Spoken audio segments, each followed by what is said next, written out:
بسم اللہ الرحمن الرحیم۔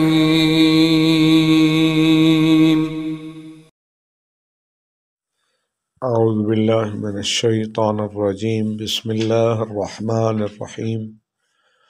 الحمد للہ رب العالمین، وصلی اللہ علی محمد وآلہ الطیبین الطاہرین المعصومین الذین اذہب اللہ عنہم الرجس وطہرہم تطہیرا۔ اللهم صل على محمد وعلى محمد۔ وَاعْلَمْ أَنَّ الْوَارِدَ فِي الْخَبَرِ مِنَ الْكِتَابَةِ مَا رُوِيَ أَنَّ الصَّادِقَ عَلَيْهِ السَّلَامُ كَتَبَ عَلَى حاشية كفن ابنه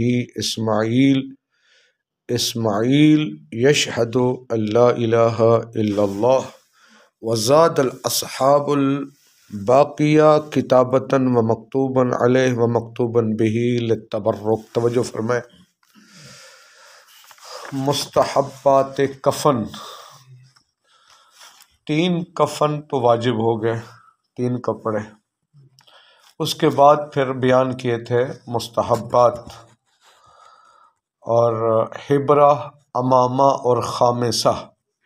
حبرہ اور امامہ خاص تھے مرد کے لیے، خامسہ جس کپڑے کو نام دیا تھا وہ دونوں کے لیے ہے۔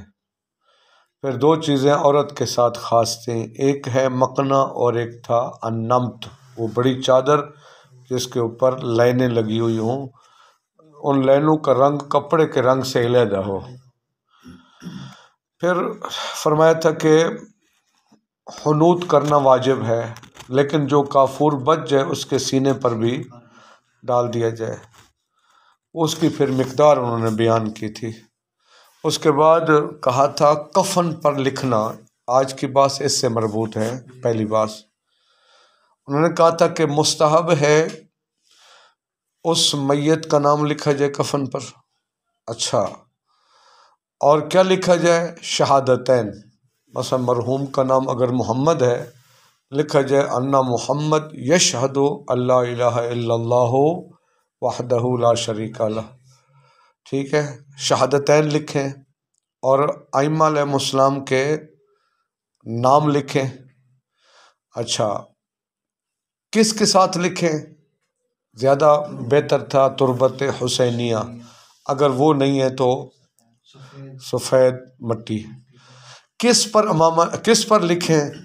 یہ جو لکھائی کرنی ہے، امامے پر، قمیض پر، چادر پر، حبرہ پر، جریدتین پر، ٹھیک ہے جی۔ اچھا، بات یہ ہے کہ ان میں ایک ہے خود کتابت، ایک ہے مکتوب علیہ، ایک ہے مکتوب بہی۔ وہ جو لکھنا ہے وہ کیا ہوگی؟ کتابت کے شہادتین لکھنا ہے۔ مکتوب علیہ کسے کہیں گے؟ وہ کفن کے ٹکڑے جن پر لکھنا ہے، مکتوب بہی جس کے ساتھ لکھنا ہے۔ یہ ساری تفصیلات بیان کی ہیں۔ شہید ثانی فرماتے ہیں جناب یہ ہم نے بیان کر دیے ہیں، ہم آپ کو جواز بھی بتاتے ہیں ان کا۔ روایت میں صرف اتنا آیا ہوا ہے، کیا روایت ہے چھٹے امام کے بارے میں، انہوں نے اپنے بیٹے اسماعیل کے کفن پر ایک جملہ لکھا، کیا کہ اسماعیل یشہد اللہ الہ الا اللہ، بس روایت میں صرف اتنی کتابت ملی ہے، اسماعیل یشہد اللہ الہ الا اللہ، ٹھیک ہے۔ یہ جو باقی ہم نے کہا ہے شہادتین، پھر ائمہ علیہ السلام کے نام، یہ باقی فقہا نے اس کا اضافہ کیا ہے، باقی تحریر کا بھی انہوں نے اضافہ کیا ہے۔ اچھا، روایت میں ہے کہ انہوں نے کفن پر لکھا، ٹھیک ہے، اب کس کفن کے کپڑے پر یہ بھی موجود نہیں ہے، کس کے ساتھ لکھا ہے یہ بھی موجود۔ یہ ساری کی ساری فقہا نے اضافہ کیے ہیں، دلیل ان کے پاس ہے تبرک، تبرکن، روایت ہمارے پاس کوئی اس کے علاوہ کوئی اور موجود نہیں ہے۔ اچھا، کم از کم اس روایت سے لکھنے کا جواز تو ثابت ہو گیا نا۔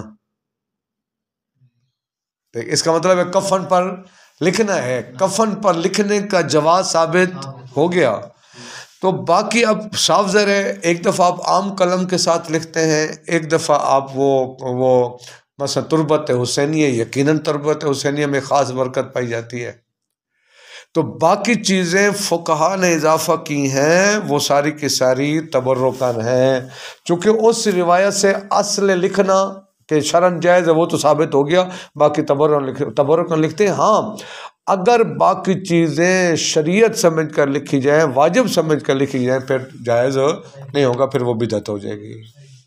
لہذا اصل لکھنا اس کی شریعت ثابت ہوگی، باقی تبرکاً انسان لکھ سکتا ہے، اس میں کوئی اشکال نہیں ہے۔ اس کا ترجمہ کر لیں، دیکھیے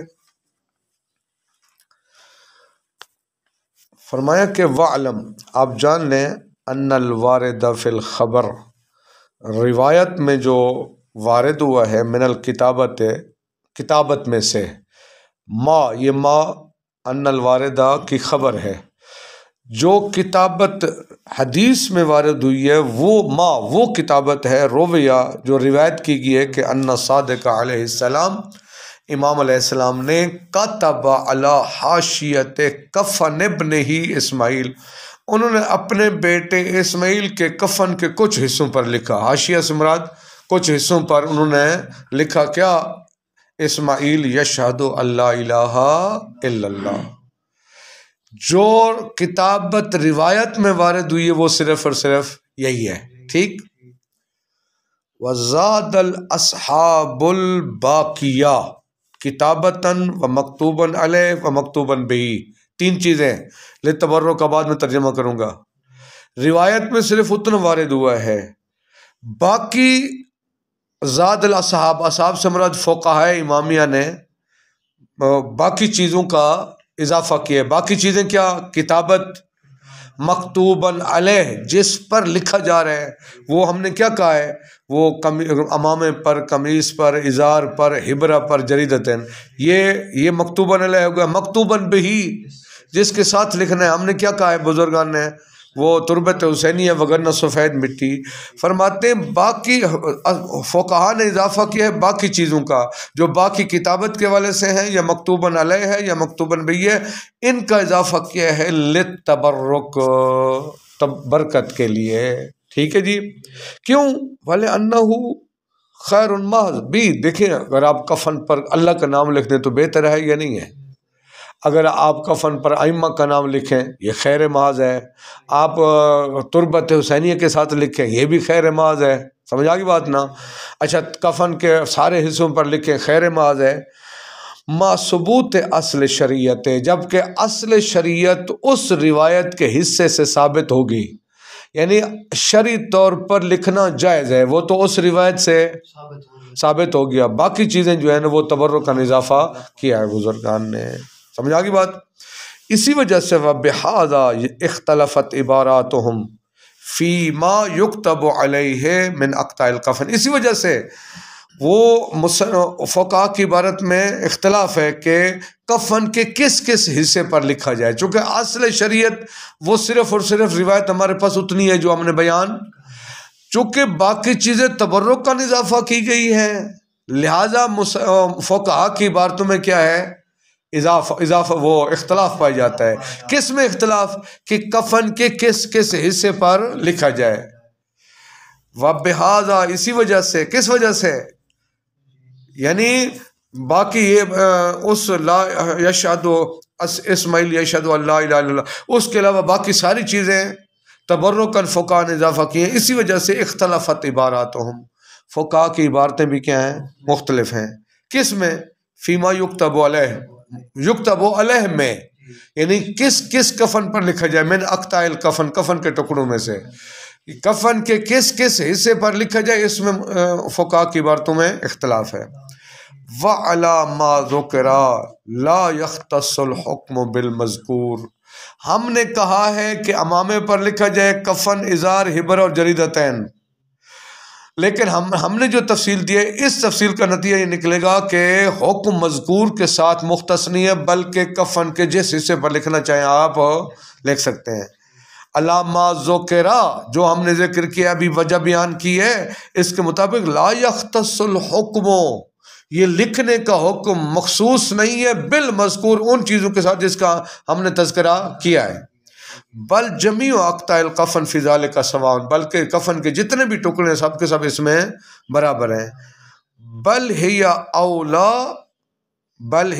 من الجریدتین، ہاں بلکہ یہ تو جریدتین کے اوپر لکھنے سے زیادہ اولویت رکھتا ہے کہ تمام کفن کے حصوں پر لکھا جائے، کیوں؟ چونکہ جریدتین کفن کو جز شمار نہیں ہوتا، جریدتین کفن کا جز شمار آپ نے کہا اس پر لکھنا ہے تو اس کی نسبت زیادہ ثابت ہوتا ہے کہ کفن کے باقی ٹکڑوں پر کیا کیا جائے، لکھا جائے، بل ہیا سے مراد یہ جو کفن کے ٹکڑے ہیں، اولا یہ زیادہ اولویت رکھتے ہیں کہ ان پر لکھا جائے، کس سے زیادہ اولویت رکھتے ہیں؟ من الجریدتین، کیوں؟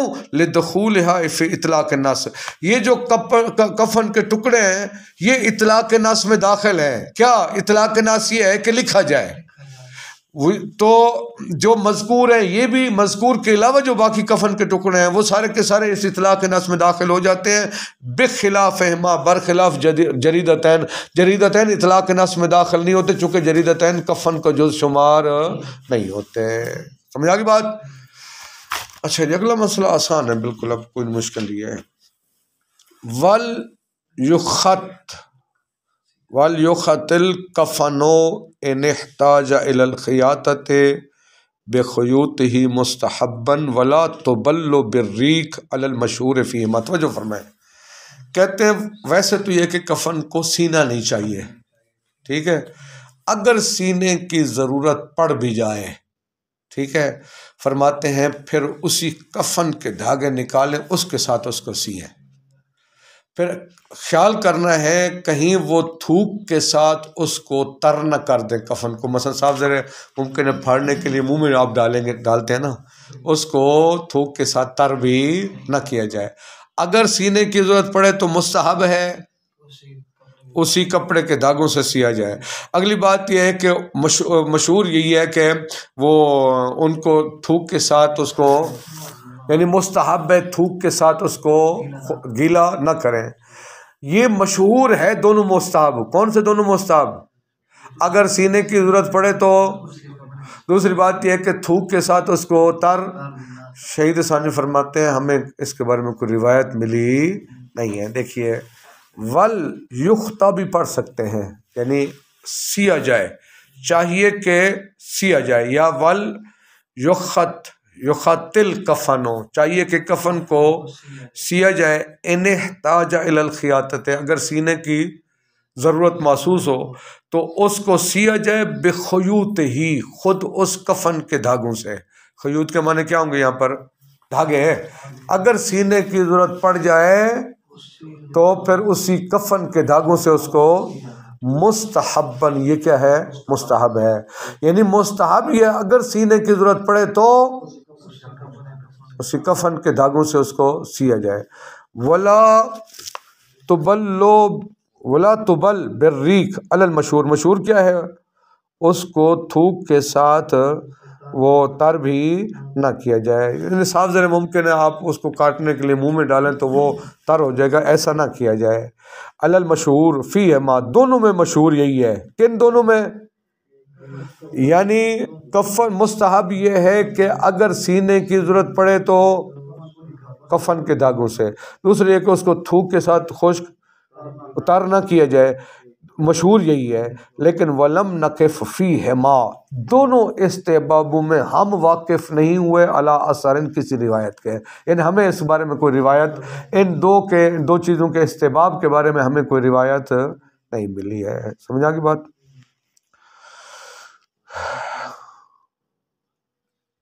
اچھا جی فرماتے ہیں وَيُكْرَهُ الْإِكْمَامُ الْمُبْتَدَأَةُ، اچھا جی نہیں اکمام پڑھیں، اکمام نہیں پڑھنا ہے، وَيُكْرَهُ الْأَكْمَامُ الْمُبْتَدَأَةُ لِلْقَمِيصِ وَاحْتَرَزَ بِهِ أَمَّا لَوْ قُفِنَ فِي قَمِيصِهِ فَإِنَّهُ لَا كَرَاهَةَ فِي قُمِّهِ بَلْ تُقْطَعُ مِنْهُ الْإِزْرَارُ، توجہ فرمائیں، مسئلہ یہ آسان سی بات، بالکل کوئی مشکل نہیں ہے، کہتے ہیں کہ اگر ہم نے پیچھے بیان کے بعض اوقات میت کو اس کے قمیض میں غسل دیا جاتا ہے، ٹھیک ہے نا، ایسے ہی ہے نا، نہ اس کی قمیص میں اس کو کفن دیا جائے، ٹھیک ہے نا، اس کو کفن دیا جائے اس کے قمیص میں، تو اس کی کفیں، یہ جو بازوں کی کفیں نہیں ہوتی نا، یہ پہلے سے موجود ہوتی ہیں، وہ ہوں گی، کوئی مسئلہ نہیں ہے۔ ہاں دفن کرنے سے پہلے اگر اس کے اوپر بٹن لگے ہوئے تو آپ بٹن کیا کر رہے ہیں، اس کے اتار لیں،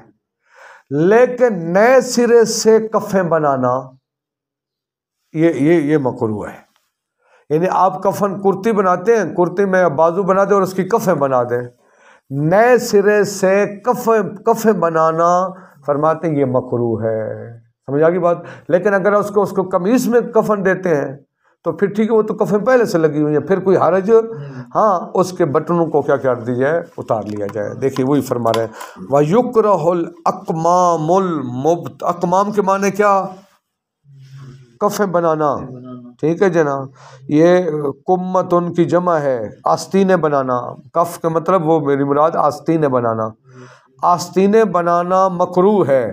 کون سی آستینیں؟ المبتدعۃ، یعنی شروع خود بنائیں، للقمیص، قمیص کی، وہ جو کفن میں واجب کون ہے، قمیص ہے نا، اس کی شروع سے یعنی آپ وہ آستینیں بنائیں، یہ مکروہ ہے۔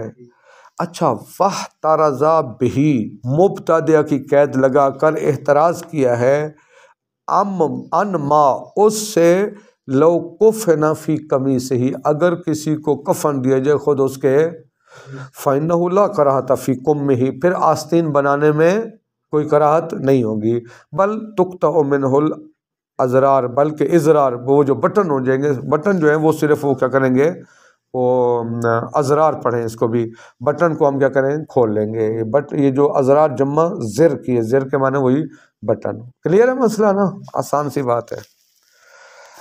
وَقَطْعُ الْكَفَنِ بِالْحَدِيدِ، لوہے کے ساتھ کفن کو کاٹنا یہ بھی کیا ہے، مکروہ ہے، اس پر عطف ہو رہا ہے۔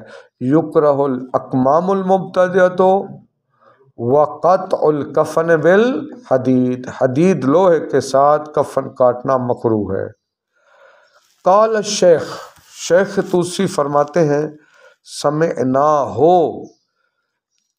قطع کفن بالحدید کا مکروہ ہونا ہم نے اس کو سنا ہے، مذاکرۃً من الشیوخ، بطور شفاہی اپنے استادوں سے، ہم نے روایت نہیں پڑھی بے کفن کو لوہے سے کاٹنا مکروہ ہے، ہم نے خود اپنی طرف سے کوئی روایت نہیں پڑھی، ہم نے اپنے استادوں سے شفاعتاً سنا ہے، انہوں نے شفائی مثلا وہ بول رہے تھے، ہم سن رہے تھے کہ یہ مکروہ ہے کفن کو لوہے کے ساتھ کاٹنا۔ سمعنا ہو کا مرجع وہی قطع کفن بالحدید، ہم نے قطع کفن بالحدید کے مکروہ ہونے کو سنا ہے، مذاکرۃً من الشیوخ، بطور شفاہی اپنے استادوں سے۔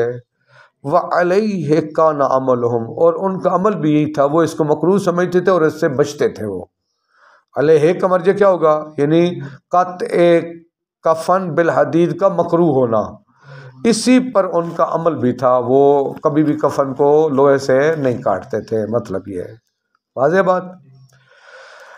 وجعل الکافور، مکروہ پر عطف ہو رہا ہے، یکرہ الاکمام ویکرہ قطع الکفن ویکرہ جعل الکافور فی سمعہ وبصرہ علی الاشہر، ہم نے آنکھوں پر لوگ یہاں کرتے ہیں، اب دیکھا جائے گا موجودہ فقہاء کا کیا فتویٰ ہے، لغت و استدلالی کتاب ہے، فرماتے ہیں مکروہ ہے کانوں میں کافور بچہ وہ ڈالنا اور اس کی آنکھوں پر ڈالنا، علی الاشہر، قول اشہر یہی ہے کہ مکروہ ہے یہ، خلاف للصدوق، برخلاف کے ان کے شیخ ہے، حیثو استحبہ، انہوں نے اصلا اس کو مستحب شمار کیا ہے، سمجھ آگی بات نا، یہ آنکھوں میں ڈالنا اور کانوں میں ڈالنا اب ہے، لوگ کرتے ہیں ایسا۔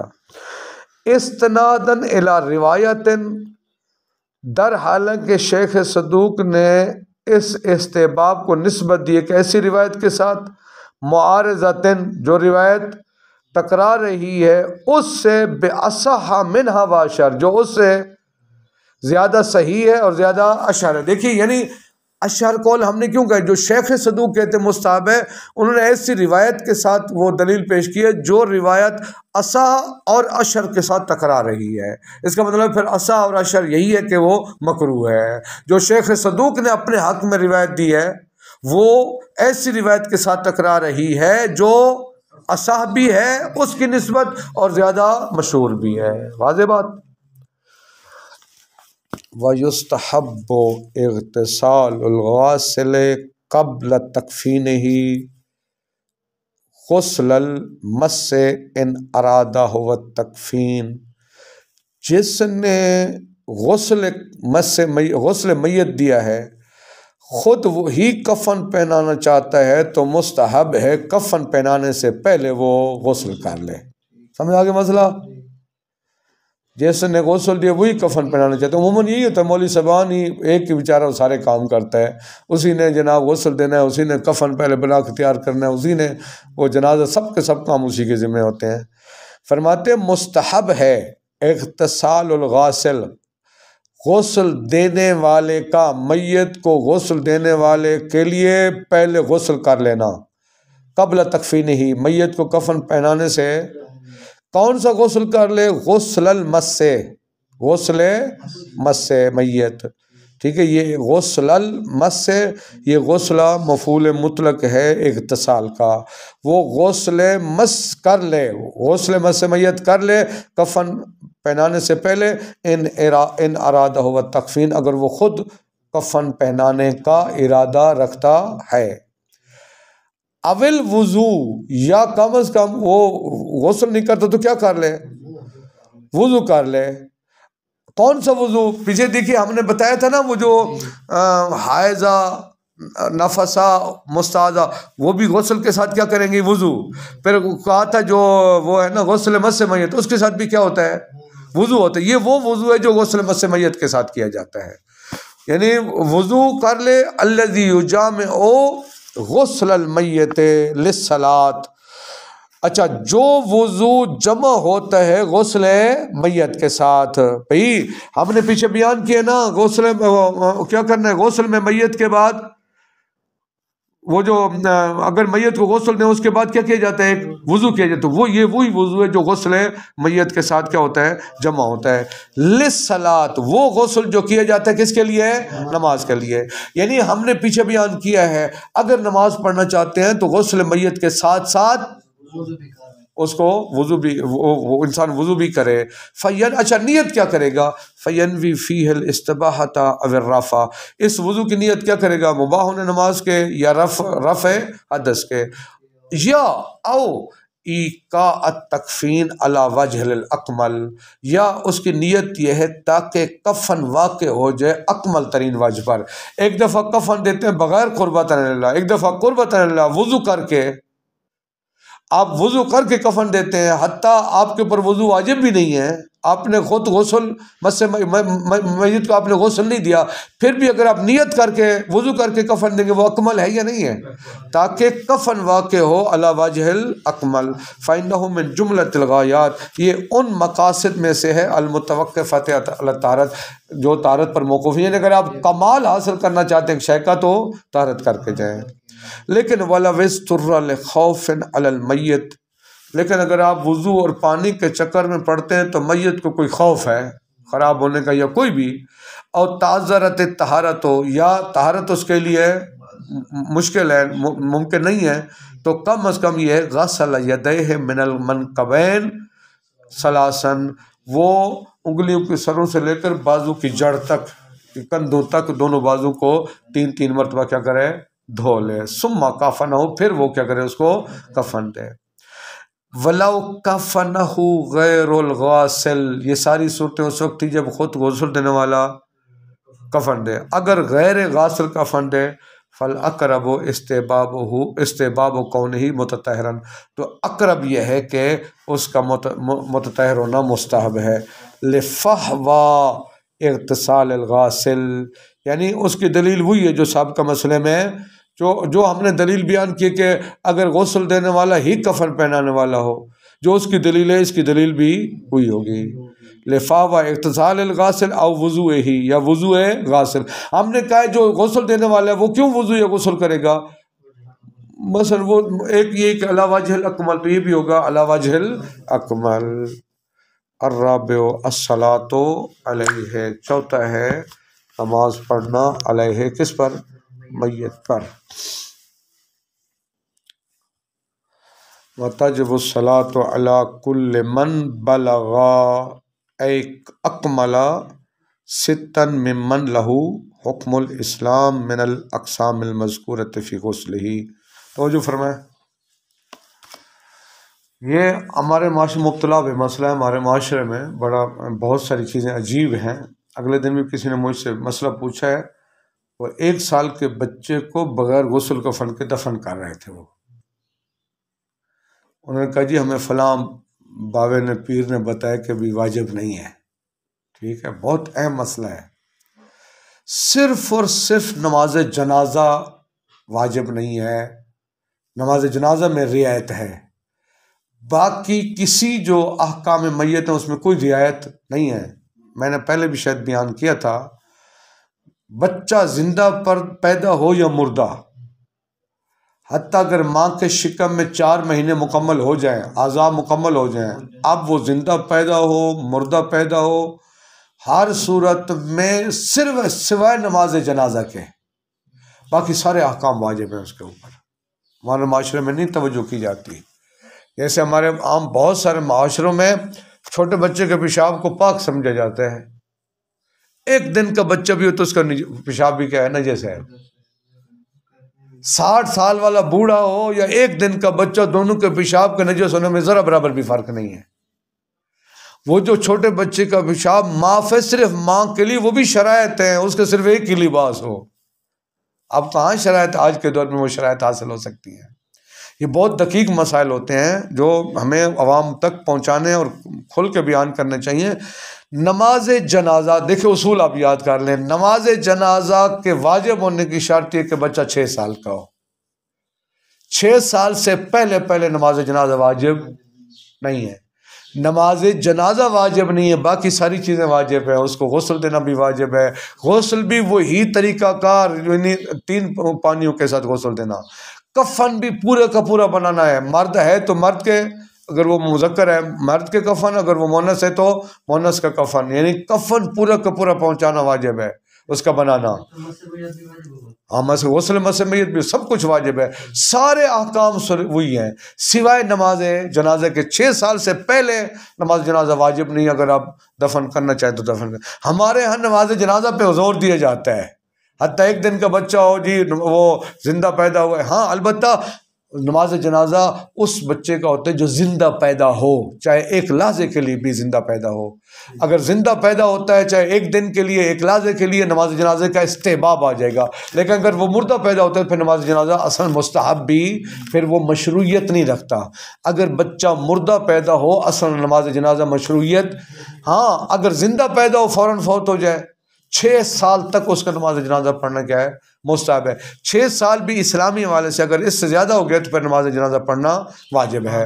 کہتے ہیں کہ ہر مسلمان یا جو مسلمان کے حکم میں پیچھے بیان کر چکے ہیں، وہ دیوانہ اور بچہ، ٹھیک ہے جی، جو مسلمان کے حکم میں 6 سال کے اگر وہ ہو جائیں تو ان کے اوپر نماز جنازہ پڑھنا واجب ہے.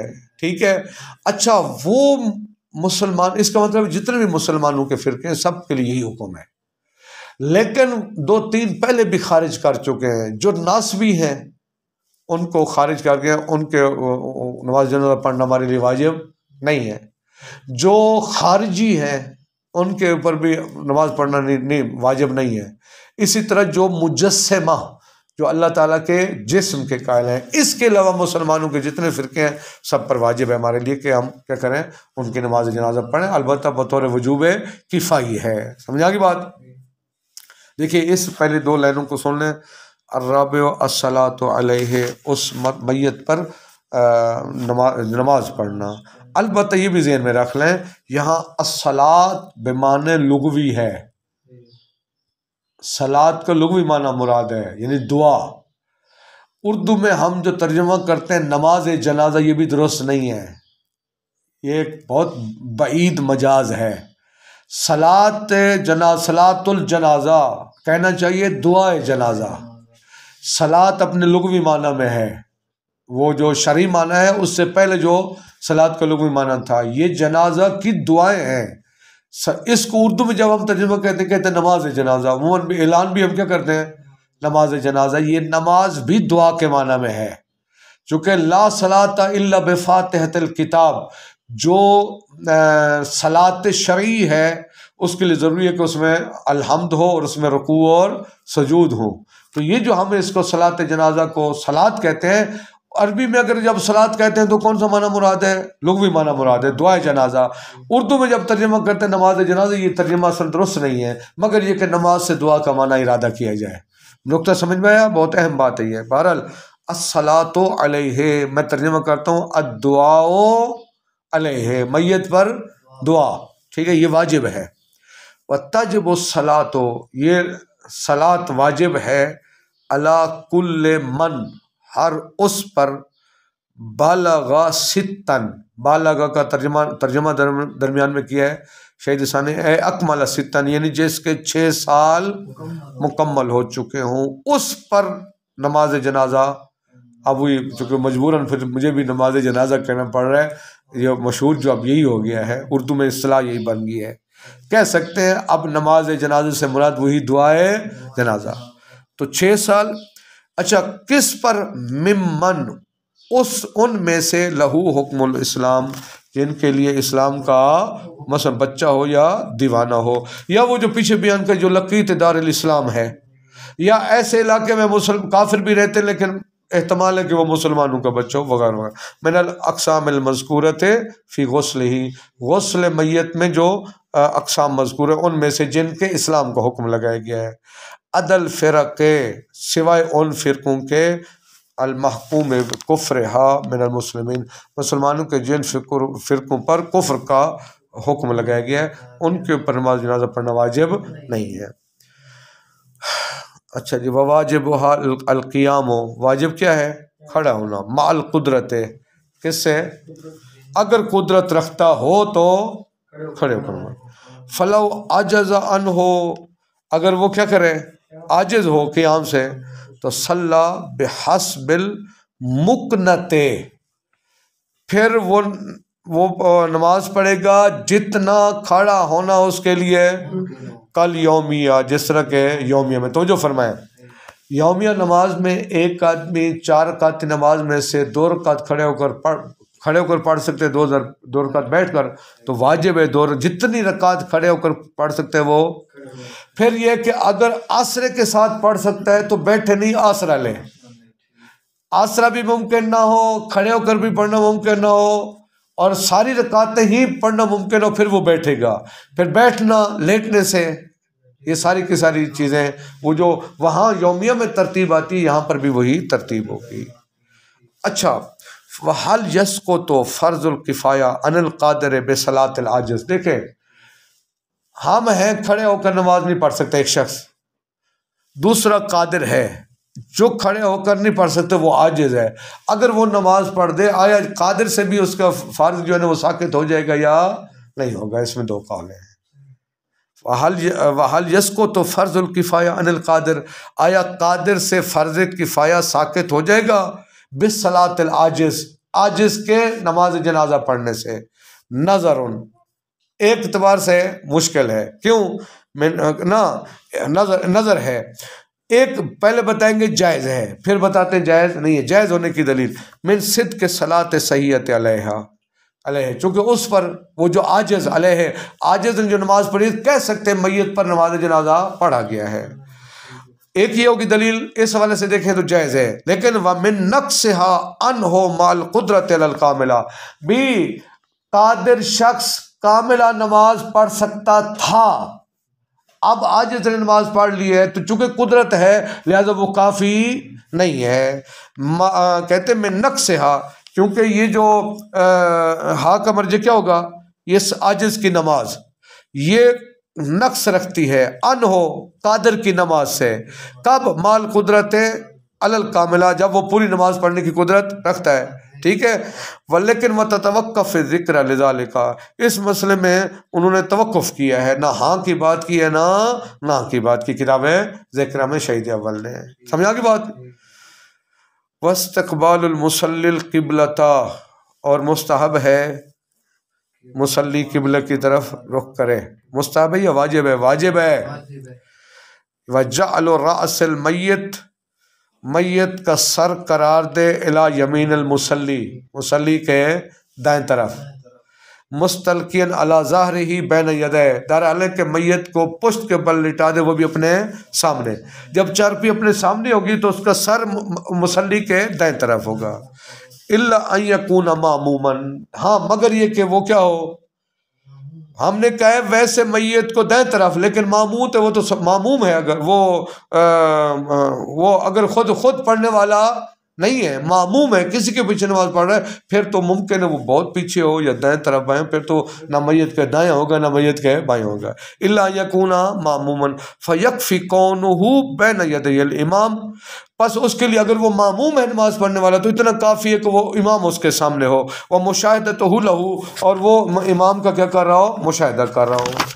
وتغفر الحیلولۃ بماموم من مثلہ، اب ویسے تو تھا کہ سامنے ہو، لیکن اب جب وہ جماعت کے ساتھ پڑھ رہا ہے تو صاف ذرے معمون درمیان میں کیا ہو جائیں گے، حائل ہو جائیں گے، یہ معافی ہے. وعدم تباعد عنہ بالمعتد بہ عرفا، اگلی بات یہ ہے وہ بہرحال چاہے وہ امام ہو یا اکیلے نماز جنازہ پڑھ رہا ہو، اتنا دور نہ کھڑے ہوں کہ لوگ کہیں یہ نماز جنازہ ہی نہیں پڑھ رہا ہے. ٹھیک ہے نا. عدم تباعد عنہ ہو، یعنی وہ شخص اس میت سے اتنا دور نہ ہو، بالمعتد بہ عرفا، جس کو عرفاً کہہ کہ یہ دور ہے، اتنا دور بھی نہیں ہونا چاہیے. وفی اعتبار ستر عورت المصلی و طہارتہ من الخبث فی ثوبہ و بدنہ وجہان، آیا وفی اعتبار ستر عورت المصلی، آیا عورت مصلی کی شرمگاہ کا چھپا ہونا واجب ہے یا واجب، مصلی سے مراد جو نماز پڑھ رہا ہے، وطہارتہ من الخبث فی ثوبہ و بدنہ، اور اس کا خبث سے پاک ہونا، اس کے کپڑے کا یا اس کے بدن کا، چونکہ وہ حدث نہیں کہا، حدث سے پاک ہونا واجب نہیں ہے قطعاً. اب آیا نجس بدن کے ساتھ یا نجس لباس کے ساتھ نماز جنازہ پڑھ سکتا ہی نہیں پڑھ سکتا؟ پھر آیا اس کا جو لباس وہ عام نماز کے لیے واجب ہے، کم از کم کتنا واجب ہے کہ مصلی کی ستر عورتین ہو جائے، آیا وہ واجب ہے یا نہیں؟ وجہان، اس میں دو وجہ ہیں. سمجھا کہ نا مسئلہ. دیکھیے جو جہاں تک حدث کی بات ہے نا، اس سے پاک ہونا ضروری نہیں ہے، اصلاً بغیر وضو کے بھی آپ نماز جنازہ پڑھ سکتے ہیں. وَالنِّيَّةُ الْمُشْتَمِلَةُ عَلَى قَصْدِ الْفِعْلِ، انشاءاللہ تعالیٰ اس کو کل پڑھیں گے.